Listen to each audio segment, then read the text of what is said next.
Hello friends, ഇന്ന് നമ്മൾ നോക്കുന്നത് നമ്മൾ വീടുകൾ പുതിയ വീടൊക്കെ ചെയ്യുന്ന സമയത്ത് നമ്മൾ സീലിംഗ് ചെയ്യാറുണ്ട്. സീലിംഗ് ചെയ്യുന്ന സമയത്ത് ഏത് ലൈറ്റ്സ് ഉപയോഗിക്കണം, വാം വൈറ്റ് ആണോ, ന്യൂട്രൽ വൈറ്റ് ആണോ, അതുപോലെ തന്നെ നോർമൽ വൈറ്റ് ആണോ, ഇതൊക്കെ എങ്ങനെ കറക്റ്റായിട്ട് നമുക്ക് മനസ്സിലാക്കാവുന്നതാണ്.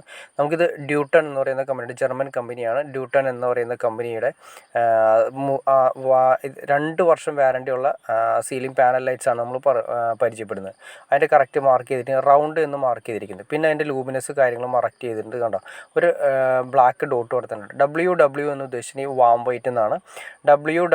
NW എന്ന് ഉദ്ദേശിച്ചാൽ ന്യൂട്രൽ വൈറ്റ് ആണ് ഉദ്ദേശിക്കുന്നത്. പിന്നെ വരുന്ന WH എന്ന് പറഞ്ഞാൽ വാം വൈറ്റ് ആണ് വരുന്നത്. ഇങ്ങനെ 3 ടൈപ്പ് ലെവലിലാണ് ഉള്ളത്. White, neutral white, warm white, അങ്ങനെ കറക്റ്റായിട്ട് മാർക്ക് ചെയ്തിട്ടുണ്ട്. പിന്നെ അതിൻ്റെ MRP കാര്യങ്ങളൊക്കെ കൊടുത്തിട്ടുണ്ട്. 3 വാട്ട്സിൻ്റെയാണ് നമ്മളിപ്പോൾ പരിചയപ്പെടുന്നത്. 3 വാട്ട്സിൻ്റെ, 6 വാട്ട്സിൻ്റെ, 9 വാട്ട്സിൻ്റെ, 12 വാട്ട്സിൻ്റെ, 10 വാട്ട്സിൻ്റെ, 18 വാട്ട്സിൻ്റെ, അങ്ങനെ പല മോഡലുകളും നമുക്ക് അവൈലബിൾ ആണ്. ഇതിനിപ്പോൾ 3 വാട്ട്സിന് നമുക്ക് എങ്ങനെ വന്നാലും ഒരു MRP കൊടുത്തിരിക്കുന്നത് നോക്കണ്ട. നമുക്ക് എങ്ങനെ വന്നാലും ഒരു 300 രൂപ താഴെ നമുക്ക് എന്തായാലും 2 വർഷം വാറണ്ടി ഉള്ള പാനൽ ലൈറ്റുകൾ കിട്ടും. നമുക്ക് ആ റേഞ്ച് തന്നെ ഇതിനും വരുന്നുള്ളൂ. പാനൽ ലൈറ്റ്സ് നമുക്കൊന്ന് പരിചയപ്പെടാം. റൗണ്ട് ആയതുകൊണ്ട് തന്നെ നമുക്ക് സിമ്പിളായിട്ട് പിടിപ്പിക്കാൻ വളരെ സിമ്പിളാണ്. അത് നമുക്ക് എങ്ങനെ പിടിപ്പിക്കാമെന്ന് വെച്ചാൽ ഈ സീലിംഗ് ലൈറ്റ്സ് നോക്കിയെടുക്കുക. അപ്പോൾ പാനൽ ലൈറ്റ്സ് എടുക്കുക, കണ്ടോ, അതിൻ്റെ ബാസ്ബോർഡിൻ്റെ പീസ് കണ്ടോ, ഇതാണ് കറക്റ്റായിട്ട് നമ്മുടെ സീലിങ്ങിലേക്ക് കറക്റ്റായിട്ട് കയറിയിരിക്കുന്നത്. അപ്പോൾ നമ്മളതിൻ്റെ മെഷർമെൻറ്റ് എങ്ങനെ എടുക്കുന്നത് വെച്ചാൽ നമ്മുടെ ഈ ബാസ്ബോർഡിൻ്റെ പീസ് റൗണ്ട് കട്ട് ചെയ്തിരിക്കുന്നുണ്ടോ, ഈ റൗണ്ട് തന്നെ നമ്മുടെ സീലിങ്ങിൽ വെച്ച് വരച്ചിട്ട് കട്ട് ചെയ്തിട്ട് ബ്ലേഡ് ഉപയോഗിച്ചിട്ട് ജിപ്സം ബോർഡാണെങ്കിൽ ബ്ലേഡ് ഉപയോഗിച്ച് കട്ട് ചെയ്തിട്ട് ജസ്റ്റ് കയറ്റിയിട്ട് കഴിഞ്ഞാൽ കറക്റ്റ് ആയിരിക്കും. അല്ലാതെ സെപ്പറേറ്റ് അളവ് കാര്യങ്ങളൊന്നും നമുക്ക് ആവശ്യമില്ല, കാരണം അത് കറക്റ്റ് അളവാണ് തന്നിരിക്കുന്നത്. ഇതുപോലെ തന്നെ മിക്ക ലൈറ്റുകളും തന്നെ എത്ര വാട്ട്സ് ആണെങ്കിലും ഈ ബാസ്ബോർഡിൻ്റെ അതിൻ്റെ കൂടെ അറ്റാച്ച് ചെയ്തിരിക്കുന്ന റൗണ്ട് നമ്മൾ തന്നിട്ടുണ്ടെങ്കിൽ സിമ്പിളായിട്ട് നമുക്ക് കൈകാര്യം ചെയ്യാം. അതിൻ്റെ അകത്ത് നേരെ വെച്ച് വരയ്ക്കുക, വരച്ചതിന് ശേഷം കൈകാര്യം ചെയ്യാൻ സാധിക്കും.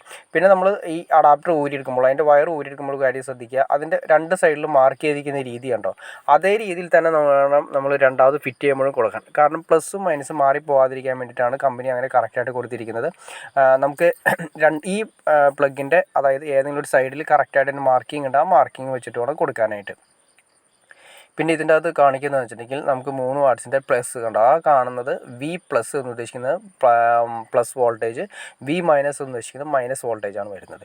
ഈ രണ്ടും അങ്ങോട്ടും ഇങ്ങോട്ടും മാറിപ്പോയി കഴിഞ്ഞാൽ LED കംപ്ലൈൻറ്റ് ആവാനുള്ള ചാൻസസ് ഉണ്ട്. ഇത് ഞാൻ ജസ്റ്റ് ഇട്ടതിന് ശേഷമാണ് നിങ്ങളെ കാണിച്ചു തരുന്നത്. അത്യാവശ്യം നല്ലൊരു വൈറ്റ്, വാം വൈറ്റ് ആണ് നമ്മൾ കൊടുത്തിരിക്കുന്നത്, ന്യൂട്രൽ വൈറ്റ് ആണ് നമ്മൾ കൊടുത്തിരിക്കുന്നത്. നല്ല വെളിച്ചം തന്നെ നമുക്ക് കിട്ടുന്നുണ്ട്. അത്യാവശ്യം നമുക്ക് നല്ല രീതിയിൽ തന്നെ, അതായത് അറേഞ്ച് ചെയ്യുന്ന സമയത്ത് നമുക്ക് ഈ സൈഡുകളിൽ കണ്ടോ, സൈഡുകളിൽ 6 വാട്ടാണ് കൊടുത്തിരിക്കുന്നത്. ഉള്ളിൽ വരുന്ന സീലിങ്ങിൻ്റെ ഏരിയയിൽ നമ്മൾ 3 വാട്ടാണ് കൊടുത്തിരിക്കുന്നത്. ഇത് നിങ്ങൾക്ക് ഇഷ്ടമുള്ള രീതിയിൽ അറേഞ്ച് ചെയ്യാം. നമ്മൾ സാധാരണ കോമൺലി ഇൻറ്റീരിയറിലൊക്കെ ചെയ്യുന്ന സമയത്ത് ന്യൂട്രൽ വൈറ്റും വാം വൈറ്റുമാണ് നമ്മൾ ലിവിങ് ഏരിയയിലൊക്കെ കൊടുക്കുന്നതെങ്കിൽ കാണാൻ നല്ല ഭംഗിയായിരിക്കും. അതുപോലെ തന്നെ സീലിങ്ങിൻ്റെ വയറിങ് കാര്യങ്ങളൊക്കെ ജസ്റ്റ് അറിയണമെന്ന് താല്പര്യമുണ്ടെങ്കിൽ തീർച്ചയായിട്ടും കമൻറ്റ് ചെയ്താൽ നമുക്കൊരു അടുത്ത വീഡിയോ അതിനെക്കുറിച്ച് ചെയ്യാൻ സാധിക്കുന്നതായിരിക്കും. ഓക്കെ ഫ്രണ്ട്സ്, നിങ്ങൾക്ക് ഈ വീഡിയോ ഉപകാരപ്പെട്ടെങ്കിൽ തീർച്ചയായിട്ടും ലൈക്ക് ചെയ്യാനും മടിക്കരുത്, ഷെയർ ചെയ്യാനും മടിക്കരുത്, സബ്സ്ക്രൈബ് ചെയ്യാനും മടിക്കരുത്. ഓക്കെ ഫ്രണ്ട്സ്, അടുത്ത വീഡിയോയിൽ കാണുന്നവരെ ഓക്കെ.